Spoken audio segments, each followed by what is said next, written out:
So questions, Kaya. So, because of the challenge of last week, I've been reading this really cool book about judo. So for those of you who don't know, one of the challenges that we did last week was to research a style of martial arts that you know nothing about. You can take one of these over here. Either one of these is fine. And so you can do that on however you want. The internet, read a book, whatever. You're reading a book about judo. Yeah. Tell us about it. So, Or your question. by Moshe Feldenkrais. He studied French judo. Yeah. In the 1930s, and he met Jigoro Kano. Jigoro Kano, yeah. Yeah. Founder of judo. Founder of judo, who was very impressed with Feldenkrais and was sent over to students, to people to train him. But then I started looking up on Kano, and he wrote a little book, and I only read the introduction. But he said how he named it judo was very similar to it was basically Japanese jiu-jitsu. He named it judo because do had the name way in it, and it's about practicing the way. I'll catch everybody at home who can't hear you. So jiu-jitsu and judo are similar and have diverged more over the years, but whenever you hear a name of a martial arts like judo, jeet kune do, taekwondo, the do has this connotation of way. It means way. So this is like a way of life rather than like just technique.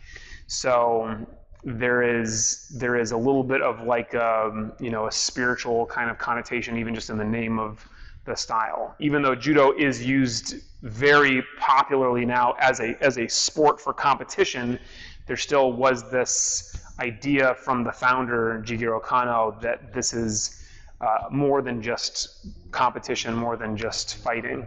Go ahead. So my question is how that applies to our style of martial arts of essentially capturing that way, that path in our practice.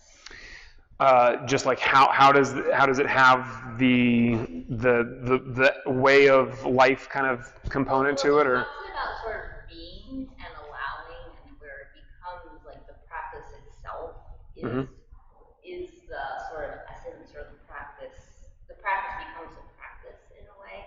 It's not about anything else. Great. I think I get it. I'll do my best. So let's talk about while we're on it, like the name of the style, right? So the style that we do, I think that the most people do in the school is Kung Fu. Kung Fu does not have the word do in it, so you might be like, well, I guess that's just about fighting. It's the opposite. Kung Fu means, I'm blanking on it now. So it is achievement through effort or wisdom through skill. There's nothing in it that says anything about fighting, self-defense, none of that. And in fact, they say that you can have Kung Fu like in anything that you do. And this is part of why I love this philosophy so much, is you should be able to have Kung Fu in whatever you do at work or washing the dishes or anything. You should have something from your practice that kind of touches everything that you do in life. And it's certainly the same thing with meditation. If meditation is only happening on the cushion, God forbid, only in the dojo, then you're totally missing it. It should be seeping out into everything that you do. And when we kind of frame it in that way, that our practice is not just about this small little area of our time or physical space in our life, that it really is something that kind of pervades everything, and it really should become our life, and our life should become our practice. And you don't have to do martial arts, but you have something that you do that gives you a chance to find little moments throughout the day where you're taking that practice that is very deep and mindful into everyday life.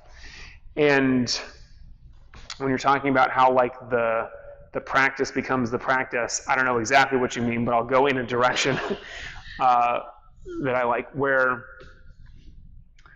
there are these kind of different stages to our practice. And with Kung Fu, with meditation, with Jiu-Jitsu, with anything, with Judo for sure, there is like this initial stage of I'm working on the technique. I'm very technical. I'm thinking, I'm logical, I'm focusing on the details and all this, and I pour myself into it.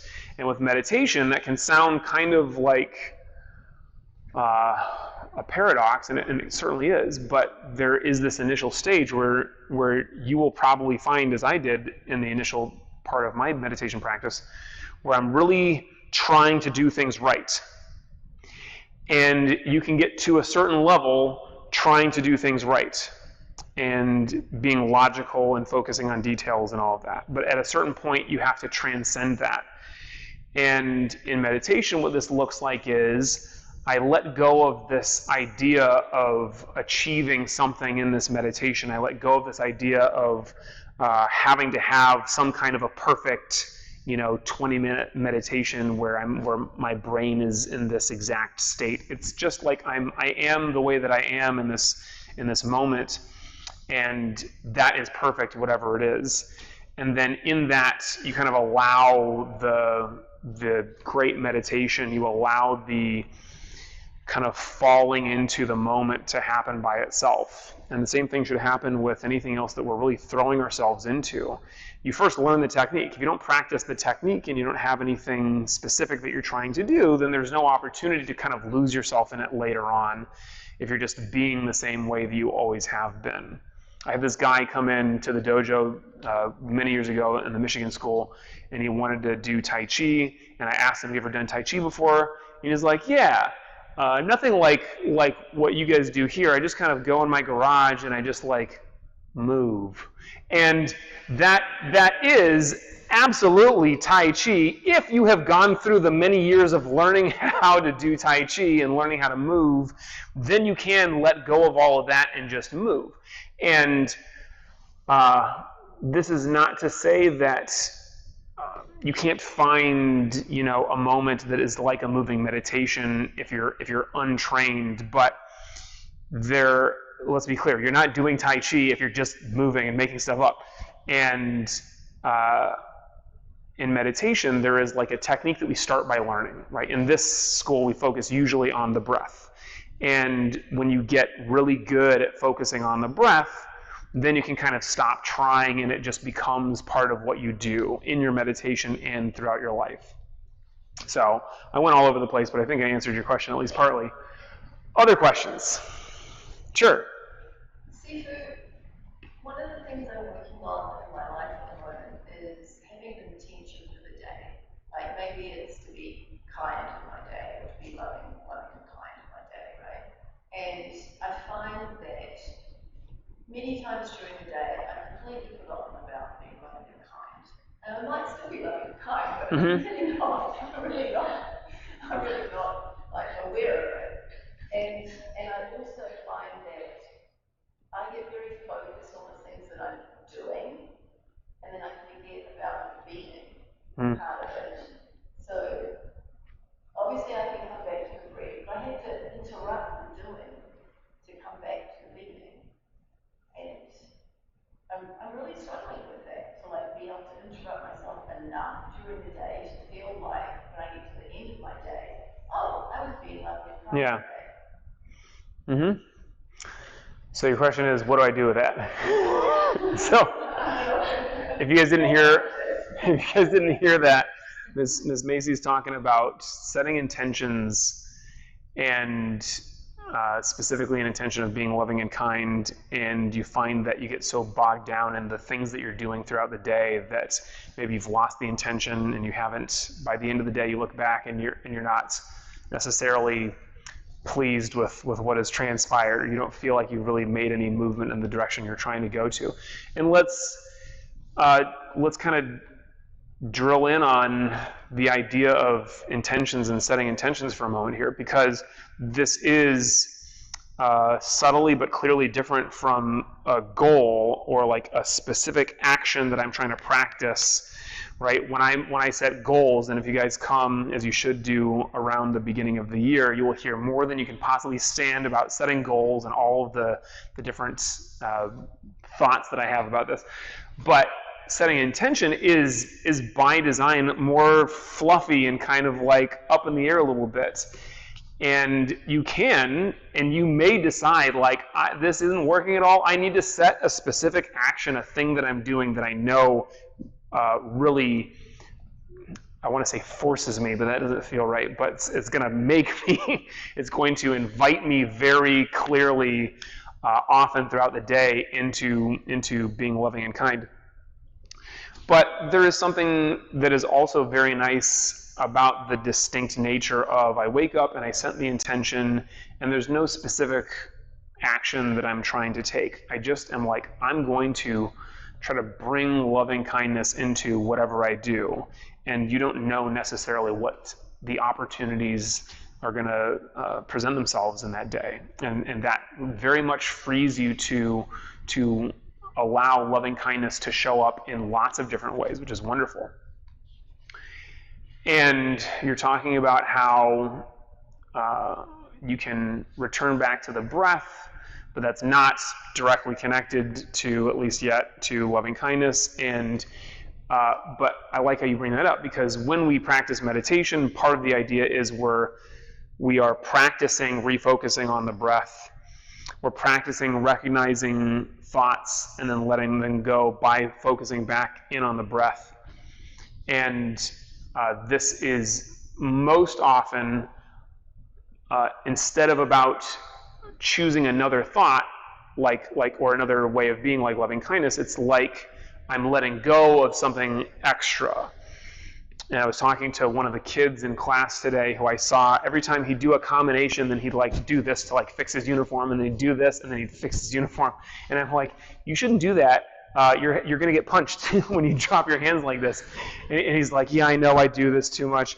And for him, I was giving the suggestion of you can't just say, I'm not going to do this anymore, because you have to give yourself something to do instead. So for him, I said what you should do is you finish the combination, and then what you're doing is putting your hands back up, and this becomes what your hands do, right? You stay close, you put his doing this. Exactly. So, and the first time he gets punched, he'll stop doing this. But he's a kid, so I'm trying not to do this yet. Maybe it's the adult class. But it's the same thing with meditation. So instead of being like, I'm not going to have this thought, you replace the thought that you are having with the thought that you want, which is the breath, right? Or with loving kindness, it sounds like what you could do is, if you are able to get this throughout the day, where you find yourself refocusing on the breath, then you can have that like piggyback into the state that you want to be in. But on some level, it really is just practicing.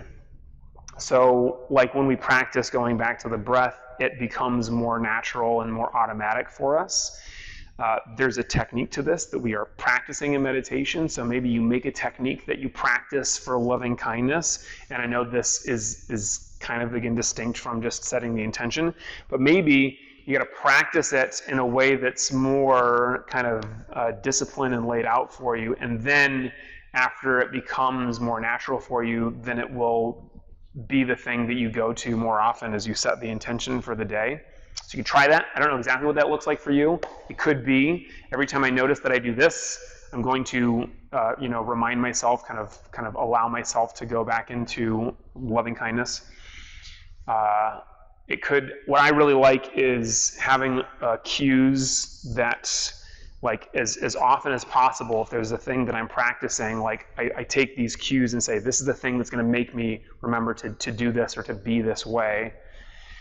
And it could be every time you see somebody who you're trying to practice loving kindness with, you intentionally set this as like, whenever I see this person or talk to this person, it's going to remind me to go back into loving kindness. And I know that's a very kind of robotic way to it that maybe you're trying to get out of, but that's what I have for you tonight. So keep practicing. Tell me how it goes in a year. Other question. I got one at home from Deborah. Always good for a question. What is it, Deborah?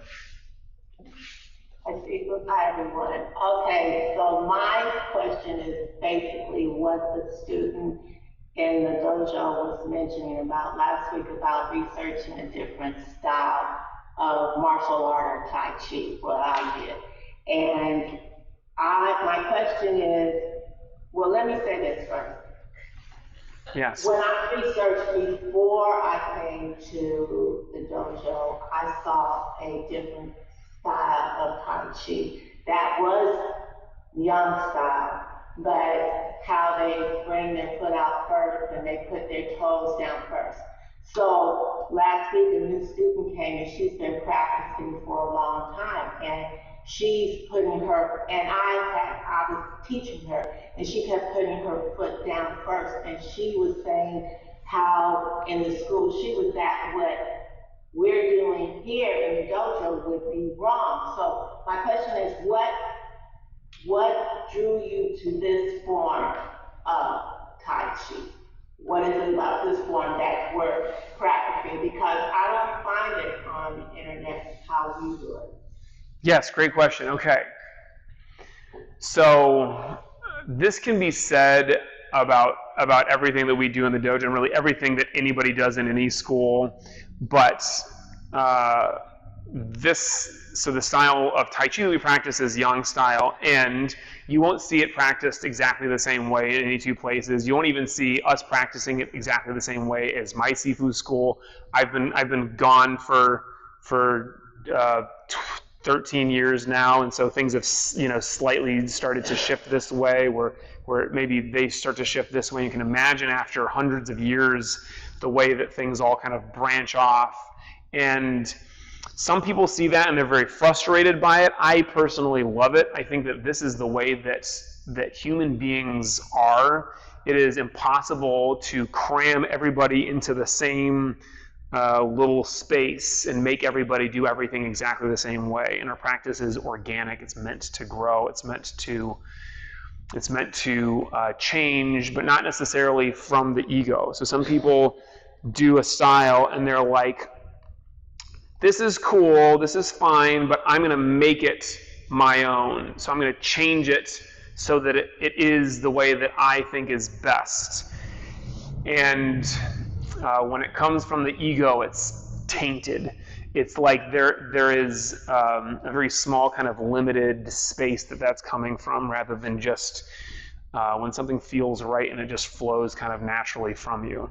To directly answer your question, Deborah, I was practicing the Kung Fu style with my Sifu in Michigan, and then he also teaches Tai Chi, and that's why I decided to practice Tai Chi with him, was because I was already doing the Kung Fu style, and that's what I looked for, and I have friends who are practicing, and so that's what I decided to do. And it does, what we do in Tai Chi is informed by what we do in Kung Fu, and vice versa. So there are little things that we might do that are even more kind of pulled in a certain direction because of the way that we practice the styles that we practice versus other schools. And you're right, I've had this experience several times where somebody comes in and they're like, I was always taught to do it this way, and then we're talking about putting the heel down first, and there absolutely are other people who do Tai Chi where they set the heel down first, and it's probably more common that people set the toes down. And there are some people who have flexibility issues one way or the other, or joint issues where they should always set the toes down first, or they should always set the heel down first. And it just so happens that you're in a school where we always set the heel down first whenever we can. And it's tempting to look at it in terms of right and wrong, as the new student who you pointed out, this Pam you're talking about, right? I'll call her out by name. So yeah, she's great. She's practiced a different style for many years, and she has that way of doing it, and I'm positive, because I met her, that she's not trying to tell you that you are a bad teacher or that what you are doing is wrong. She's saying that this is so difficult for her because she practiced it this other way. But this is part of the beauty of what it is to be a human being in a world filled with so many other people with different opinions and different experiences. And I'm going to find a way to bring this back to meditation. Sure. There are thousands of styles of meditation, thousands of techniques of meditation, and you might even call them the same thing, right? What we call Yang style Tai Chi and somebody else calls Yang style Tai Chi might look different, but they have like the same principles. All meditation has the same principles, where at least what I refer to as meditation. Surely there are other things that people call meditation that I would not call meditation, but let's just take the things that we usually refer to as meditation. There's something that is like an anchor for your mind. There's something that you're practicing, focusing on. And in the meditation that we practice here most often, it's the breath. But in some other styles of meditation, it could be a visualization. You are actually visualizing something, colors, shapes. You could be practicing Tai Chi. I was talking about this with another student earlier tonight who was talking to me about how she likes to visualize herself doing the forms in Tai Chi, and that can be its own kind of meditation. But they all have this idea that is central, where there's a thing that you're focusing on, and then when your mind wanders, you bring it back to that thing. So you have an anchor that allows you to be in this moment rather than to have your mind going wherever it goes. And there are some styles of meditation where you just practice watching the mind, and you are, in that way, this is also kind of paradoxical, but by watching the thoughts, you kind of, not necessarily separate, but you recognize that there is like a third-person view here. It's like you are almost above the thoughts, and then you see you become the observer up here, and you recognize the sensations, the thoughts that your body, that your ego is having, and that is kind of after the same thing, where you're able to let go of the thought and just be in the present moment. So I don't have much else to say about your question, Deborah. You're doing great, and she's doing great, and it's okay that she used to set her toes down and now she's setting her heel down first, and you better keep setting your heel down first. And you will encounter tons of different kinds of meditation. And some people have this is a very old school kind of philosophy or mindset, and it's very common in like the old school kung fu movies. If you ever watch old kung fu movies, like the cheesier the better. You'll have one old guy saying to another old guy, like, my tiger style will beat your mantis style, and it's all about like how this style is superior to what you're doing. And in my experience, this is just not helpful. There is something to learn from everybody and everything. And you might see somebody doing something that looks real silly, but maybe there's one little thing that you can get from it, even if it is just a reflection onto what you're practicing. And same thing in meditation. There might be, there's some stuff out there that people call meditation that I feel is truly wacky. But if they follow it in a way that really it works for them, and whatever it is they're doing, like if they did it in public, people would really be staring at them, and maybe somebody would call the police. But they're doing it at home, and it works for them. Great. There is a different flavor for every person, and this is great. This is the way that it should be. I think I have time for one more, if it's a simple one. Anybody out here got a question for me? Go ahead. I'm not sure if it's very simple. I'll make it simple. Go ahead, Alex. Well, we walk through different life situations, and sometimes there are repeating situations. Yeah. And usually we learn some lesson out of this things that happens. And my question is, do you have any specific algorithm, specific ideas? How do you identify the lesson that you need to learn? This is a great question. Not simple at all.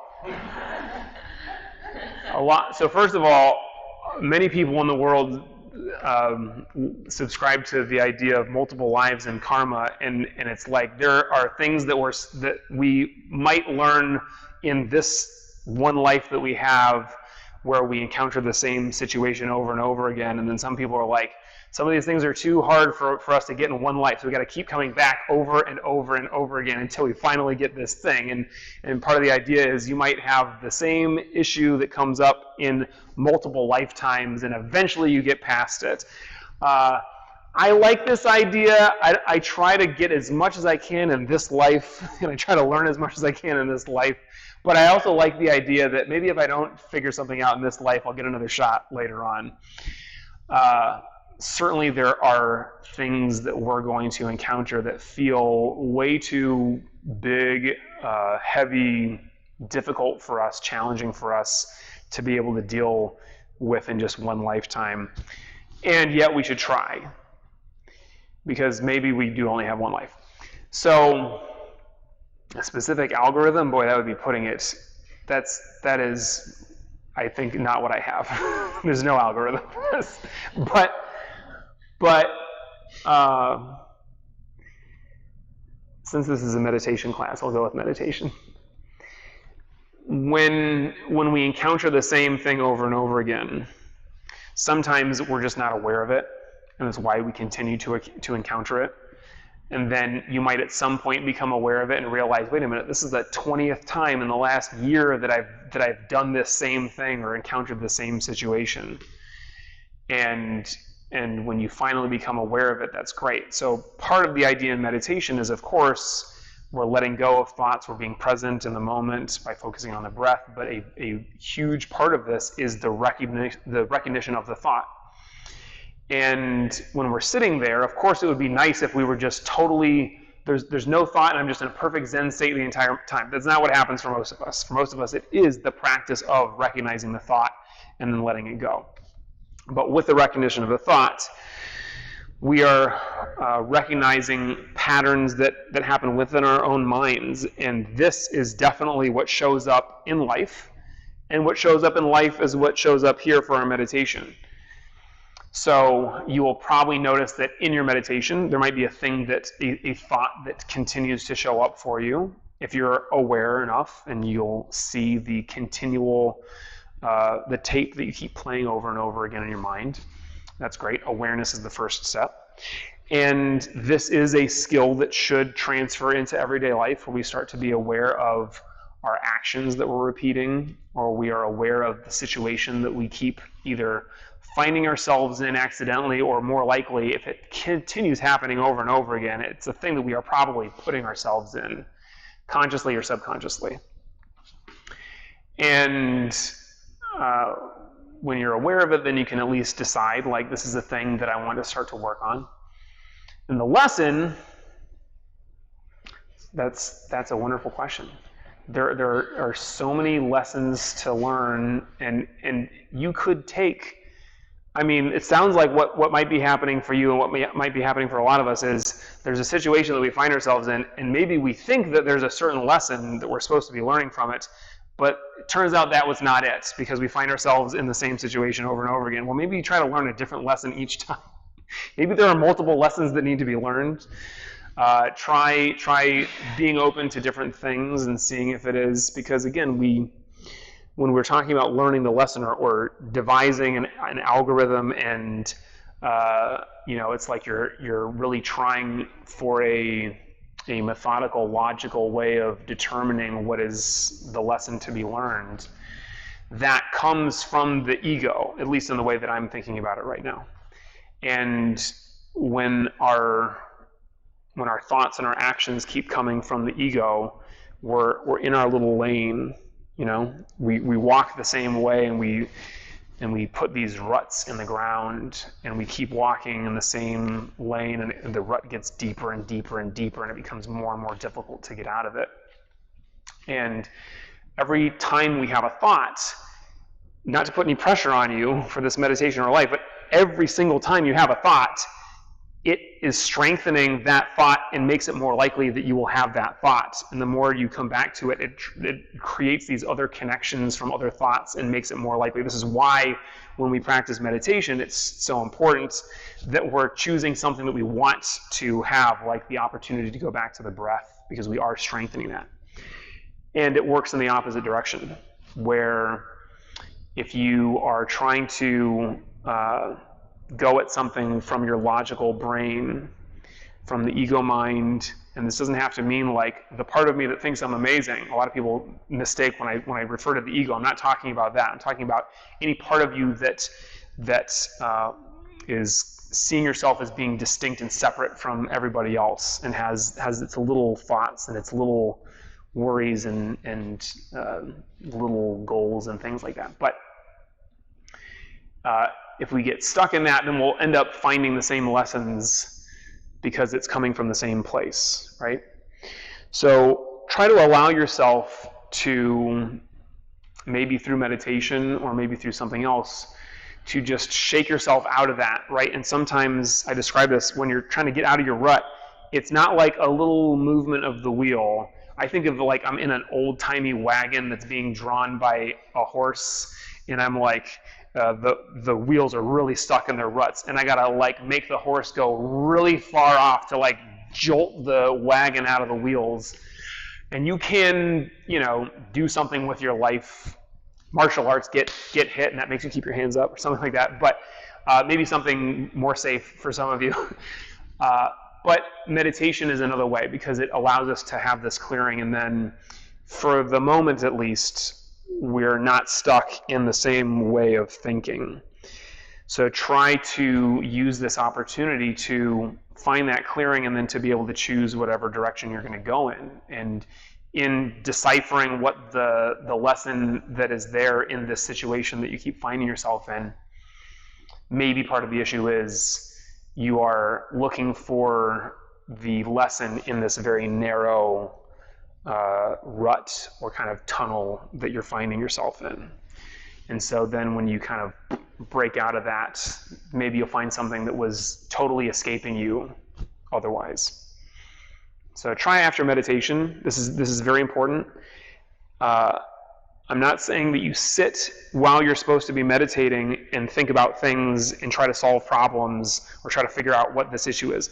I mean, you meditate, and when you meditate, you're just focusing on the breath and you're allowing your thoughts to go, and you just are totally in the present, and this will bring your consciousness and your mindset into a totally different space. And then after you're done with your meditation, then you can go and think about this thing. Maybe you wrote it down. One of the challenges, or it's a challenge. The internal challenge this week is to journal every day about something that you're doing differently to improve your life. And so maybe you just write down a thing that you want to think about, like how can I change this or improve this. You write it down, you set it next to you, and then you sit and you don't think about that at all. Because if you spend the whole time thinking about it, you're just still taking the state that you were in, and it's just gone through all this stuff, and now it's back over there. But if you let that go, and then you're in a totally different state, then there is at least the possibility of a totally new thought, a new possibility that was never there before can kind of show up when we use our meditation to kind of create this space between our current state of mind or our current train of thought and something over here that we want to look at later. So try that. And we're going to sit comfortably. So I'll go over ideas for your meditation posture.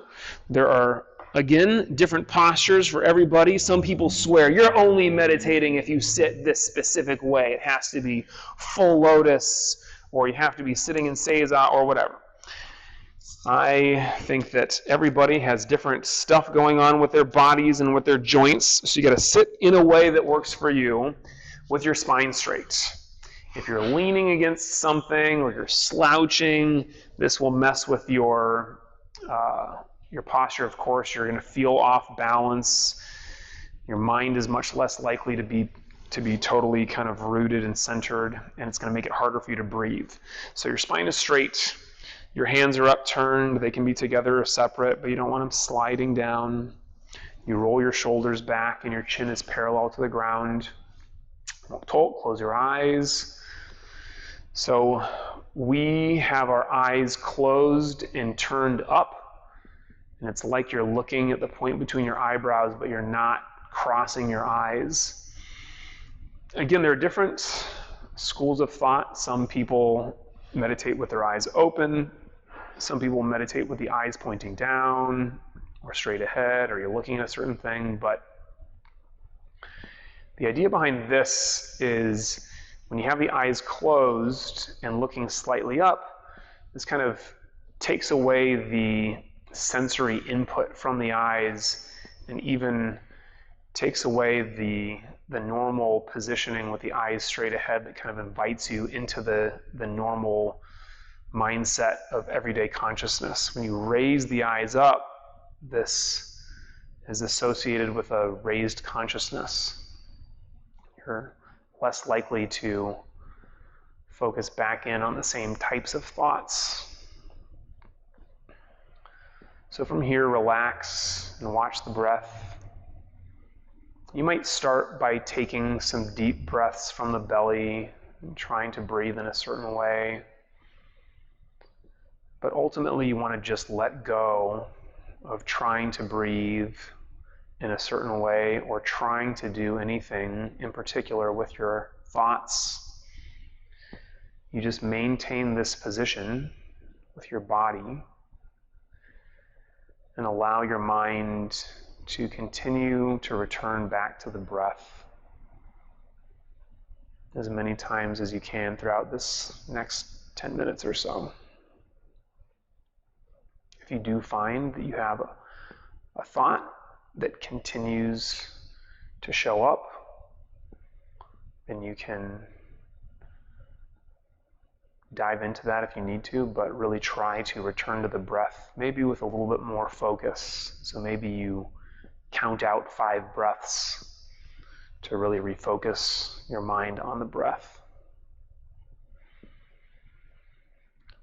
Let go of all thoughts, worries, and cares. Be here now.